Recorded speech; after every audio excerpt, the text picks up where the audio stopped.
Bem-vindos ao canal da Cigana Yorandi. Para você que me conhece, para você que está chegando agora, o meu nome é Vânia.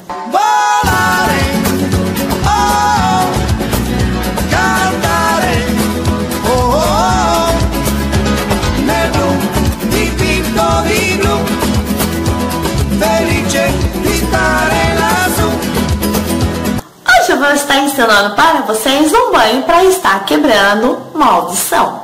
Os materiais que você vai estar utilizando é água de rio, mas precisa ser água limpa. Depois nós vamos precisar de elevante, da erva quebra-mandinga e de alfazema.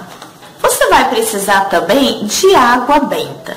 Algumas pessoas que é leiga no assunto, água benta é água benzida pelo padre. E você vai estar precisando também de pó de Efo, aonde você encontra nas casas de Umbanda. Aí você junta 1 litro de água, as folhas você delacera e o pó você joga. E depois você vai estar efetuando o seu banho do pescoço para baixo. Se você gostou, se inscreva no meu canal, deixe o seu like aqui embaixo, me acompanhe nas redes sociais que está todas na descrição deste vídeo. Muito obrigada, um beijo no seu coração.